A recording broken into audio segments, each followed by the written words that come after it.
On today's Locked On Jayhawks, Koby Brea, the Dayton sharpshooting transfer, deep dive into the man who's shooting 50% from three.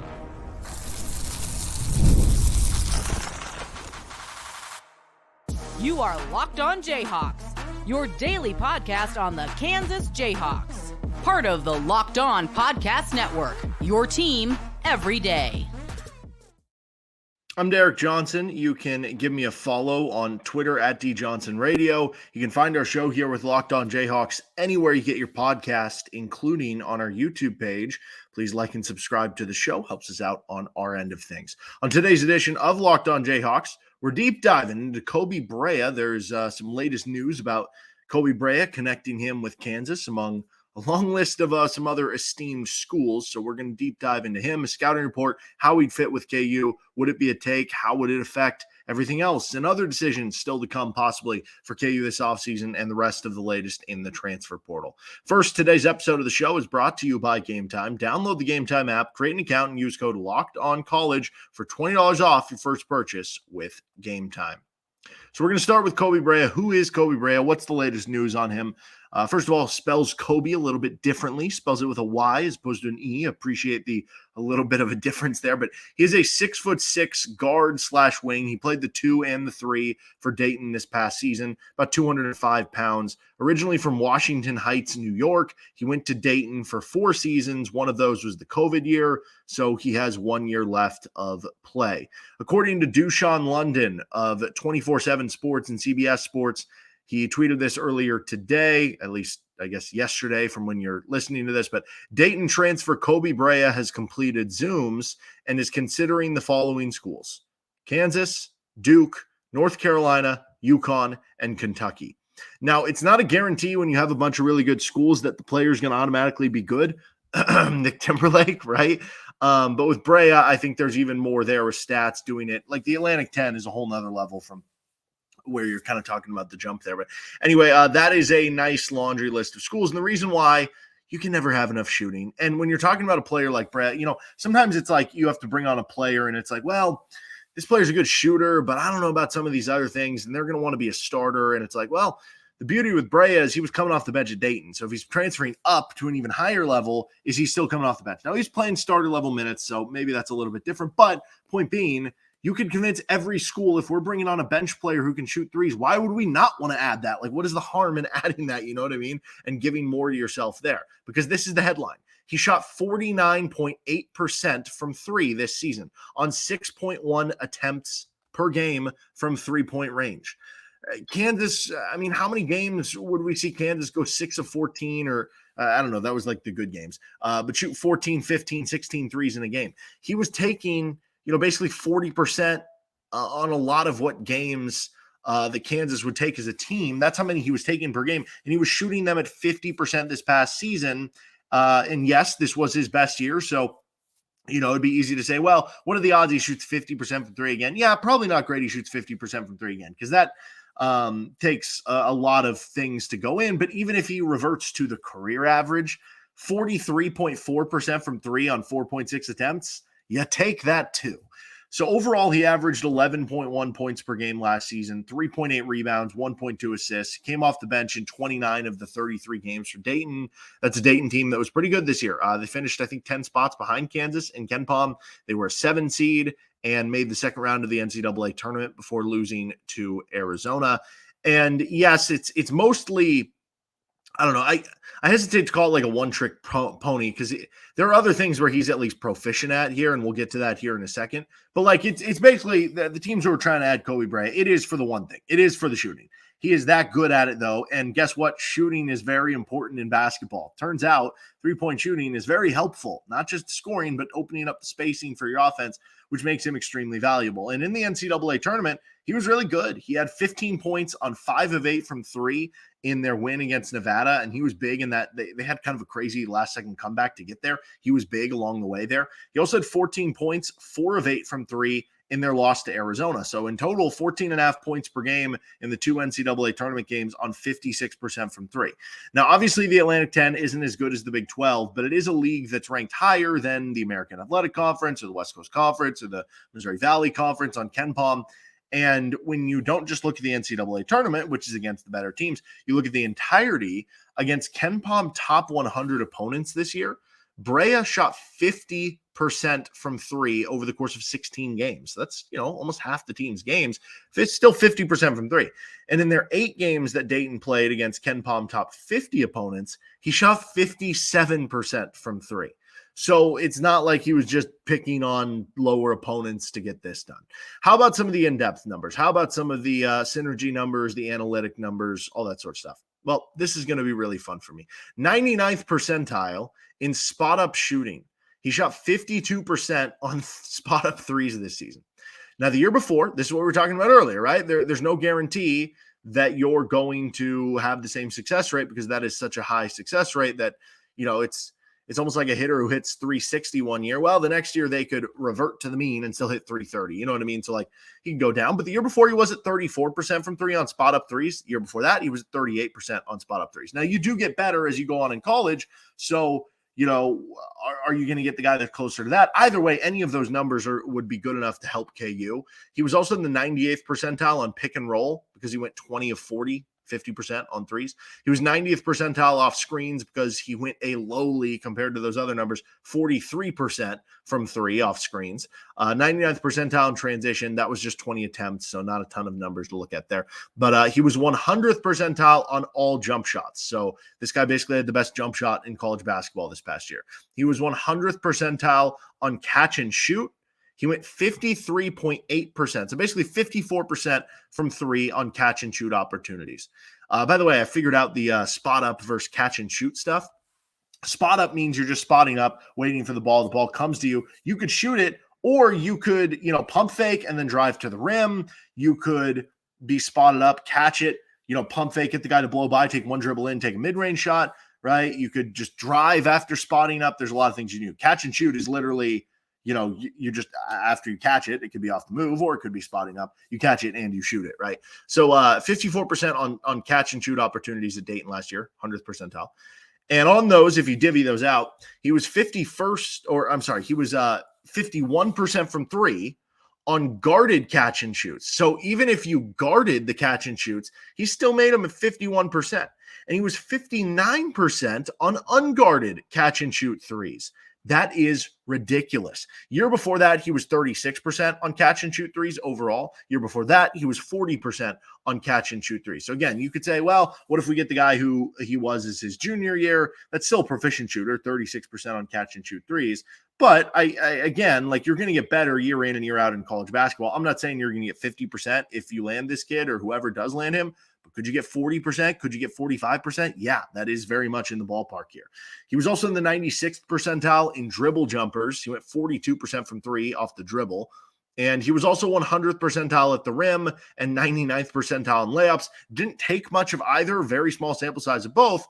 But the point there is that he knew when to slice and dice the defense. You go watch some highlights. There's some times when he did a really good job of seeing, hey, a defender's trying to face guard me. I'm going to back cut him when he's not expecting it, and I'm going to get a wide open layup from it. And even though it's not something that, you're doing twice a game or something like that, even that one time you're doing it in a game or one time you're doing it every other game, like that free layup basically is a nice thing to have in your back pocket. Now you might be wondering, okay, really good shooter. A lot of times guys who are really good shooters, maybe not the best defenders. Well, how does he grade out on the defensive side of the ball? Kind of split opinions based on what number you're looking at here.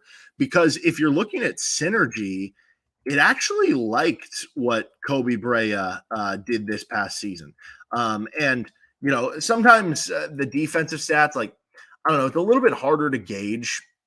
I still don't think we have like perfect defensive stats and metrics out there. We have things that we can go off of and reference and try to pull together. But anyway, on synergy, he actually ranked in the 75th percentile defensively last season. So like, he was a good defender last season. But is some of that team context related? Is some of that, he got carried by having a guy like Deron Holmes, who really good big man down low, and that's, certainly going to help him out there. When you look at some of the other numbers, like when you look at D rating, so the points per 100 possessions when you're on the floor versus kind of when you're off the floor, he was basically middle of the pack on the team. And then when you look at his defensive BPR on Evan Miyakawa's website, like he was 49th in the Atlantic 10. So he was like, I guess if you're saying he's a top 50 defender among a conference, I don't know, how many does the A10 have at this point? I know you would think, oh, the Atlantic 10 has 10 schools, but I bet you it's like 14 or 15 at this point. So if you're talking about, 7 kids in the rotation, 8 kids in the rotation on average for every school, then you're talking about basically middle of the pack defender, among 120 kids, your top 50, I guess. So it just kind of depends where you look. But I will say on Synergy, he was also 49th percentile the year before, 77th the year before that. If he's just an average defender and you're coming off the bench and you're a sniper from 3, that's good enough. And I know I've said that about a lot of guys, and eventually you hit a point where it's like, if you have too many of those guys, maybe that's not great. But I guess my where I'm at is after this past year where Kansas really struggled on offense, Bill Self very rarely has a defense that's not like in the top 25. And you have to be able to score, especially in today's day and age in college basketball. And I mean, I don't know. It's just more exciting. It's more fun too. That's part of it too. But anyway, he was at least proficient enough on defense. So that answers that question. Let's get on to his fit with KU. And, obviously there's your limited amount of scholarships. What would this mean? Ryland Griffin waiting that decision, all that sort of stuff. Let's get into that coming up in just a moment on Locked On Jayhawks. First, this episode of the show brought to you by Game Time. Game Time is now an authorized ticket marketplace of Major League Baseball, which makes getting tickets even faster and easier. Prices on the Game Time app actually go down the closer it gets to the first pitch. With killer last-minute deals, all-in prices, views from your seat, and your lowest price guarantee, Game Time takes the guesswork out of buying MLB tickets. Awesome features like last-minute tickets, flash deals, zone deals. You can save up to 60% off buying last minutes for sports, concerts, comedy, theater, and more. They have easy to find and buy MLB tickets and for every kind of event in your area. You want to go to a nearby NBA playoff game or NHL playoff game, which playoff hockey is amazing. And with the Game Time ticket coverage, your purchase is covered with the most flexible customer service policy in the ticketing industry. Take the guesswork out of buying tickets with Game Time. Download the Game Time app, create an account, and use code LOCKEDONCollege for $20 off your first purchase. Terms apply. Again, create an account and redeem code LOCKEDONCollege, LOCKEDONCOLLEGE, all one word, for $20 off. Download the Game Time app today. Last minute tickets, lowest price guaranteed. We're also brought to you by FanDuel Sportsbook. It's playoff time in the NBA and NHL. Baseball's in full swing, and FanDuel is your place to bet on every game. Right now, new customers get $150 in bonus bets guaranteed. That's $150, win or lose. Bet on everything from slap shots to home runs to slam dunks, all on an app that is safe, secure, and easy to use. What are you waiting for? Visit FanDuel.com/lockedon and make your first bet an automatic win. FanDuel, America's #1 sportsbook and official sportsbook partner of the Locked On Network. So how does Koby Brea fit in with Kansas, and what would this mean in the hierarchy and the pecking order of decisions KU has to make with their scholarships and players being brought in and this and that? Well, let's start with the fit with KU. So I think what's interesting here with Koby Brea, he only started 21 games over his 4 years at Dayton among the 113 he played at Dayton, which he was playing basically 29 minutes per game this past year at Dayton, which basically starter level minutes. So does it really matter? No, not really. But I think that's interesting because I think a lot of times you see a guy transfer, comes off the bench, and the immediate assumption is he wants to be a starter. Or you see a player transfer from another school, and maybe they were playing big minutes and they were a starter and they want to be a starter at the next school. I don't know what the idea here is for Koby Brea. Maybe he does want to be a starter at the next school. Maybe that is part of it. But when you're coming off the bench for a school and you're transferring up in competition, I think that would be an easier sell to be like, hey, listen, you are going to still come off the bench, but you're going to be in a bigger situation or a better situation or whatever it is, right? So clearly, I guess the point here is that he was okay coming off the bench for 4 seasons. That did not bother him. And so, yes, if he comes into Kansas and beats out, some of the other guys he would be in competition with to be the starting 2-guard or 3-guard or whatever, then that's great. But if he's having to come off the bench, clearly he showed in his past that that's not going to be something where it's going to turn into some locker room issue where, there are certain guys where if they're coming off the bench, they are going to be an issue in the locker room, right? And so he's also not someone who needs the ball in his hand a ton, right? He had just a 16% usage rate last season. Out of reference, Kevin McCullers was at 28%. Hunter Dickinson's was 27. KJ Adams was almost 19. Nick Timberlake's was almost 19, and so on. So taking out the walk-ons, he would have ranked 6th on Kansas last season in usage rate. He's not somebody who just He's going to pound the ball into, and that's perfect. That makes him the perfect complementary piece, right? Because Hunter Dickinson's going to have the ball a lot, shoot the ball a lot, assuming he's back. AJ Storr, he's going to have the ball a lot, shoot the ball a lot. DeJuan Harris is going to be handling the ball a lot. You need somebody who's competent at playing without the ball in their hands and is not somebody who just needs to, dribble the ball into the court at all times to make an impact. And that's what this kid does. He obviously adds shooting. He obviously adds scoring. He adds floor spacing. He adds gravity on the outside. He makes the other players around him better by being on the court offensively. You put him on the court with Hunter Dickinson, that helps Hunter Dickinson. You put him on the court with KJ Adams, that helps open up driving lanes for KJ Adams. You put him on the court with DeJuan Harris. He now has more space to operate and try to weave into the lane and drive and kick, or maybe make more layups than we saw this past year because maybe there's less pressure around the rim. Whatever it is, he makes the other players better around just by having him on the court. In addition to that, you're going to get a lot of made threes. He could start at the 2 or 3. He could come off the bench and play the 2 or 3. I think the floor here is he's, let's say he has one of, by his standards, more down year shooting the 3 ball, and the defense doesn't totally translate. Maybe he's still a 15-minute per game guy who's shooting 35% from 3. That's still useful to have on a team. That's still useful to have coming off the bench. What's the ceiling look like? It's 40, 45% from 3 as either like a 5th option as a starter or one of your first guys off the bench who is just an absolute assassin coming off the bench and giving you more bench production from him individually than Kansas got as an entire team last season off the bench. So and maybe the median outcome is just, he's your 7th man who's giving you 20 minutes a game, 22 minutes a game, and he's shooting 40, 45% from 3. And he helps you in late game situations where you need threes. He helps you over the course of the game to open things up for the rest of your offense. So this is a definitive take for me. But there are, as we've discussed, different levels of the take. There are the take of you take right now and you make everything work around it. There's the next level of take, which is, well, you would take him, but it depends on what happens with this decision or that decision. And then there's the next level where it's like, but you need a lot of decisions to happen before it kind of comes to that point. I think this one is in that second range, probably, where it's like, okay, KU, right now, I guess you're awaiting the Johnny Furphy thing. We still don't know, I guess they're flexible whether they can play with 12 or 13 scholarships. We're waiting on the Rylan Griffin stuff, right? But if Johnny Furphy stays in the NBA draft and let's say they added Rylan Griffin, they'd be full up on scholarships at that point. So the obvious answer would be, well, you can't bring on Koby Brea. I don't know, probably only a matter of time before a team pays a player to come in and just gives them enough NIL money to cover the scholarship that it doesn't really matter whether they have that extra scholarship player or not. I don't know if that would be the case of something Kansas would want to do, but eventually that is going to happen for some school. Maybe it already has. I don't know. Beyond that, there's a chance that if you bring on Rylan Griffin and get that commitment, and then you get a commitment from Koby Brea, there's probably a good chance that somebody would transfer away and be like, hey, I'm clearly going to get less playing time now, and the scholarship situation would work itself out. And so there are ways that you could make this work that, to me, he is someone that I would almost just say, like, obviously I would take Rylan Griffin over Koby Brea. I think there's a chance Brea is maybe even a better 3-point shooter than Griffin, but Griffin might be better at like everything else than Koby Brea is. So I would take Griffin over Brea. I like a week ago said I would take Griffin over AJ Storr if that was kind of the conversation, just because of the fit and what that would mean. So it's not that I'm saying that, but I am saying that I guess with Brea, he is such a good, like you could argue he was the best jump shooter, the best 3-point shooter in college basketball last season.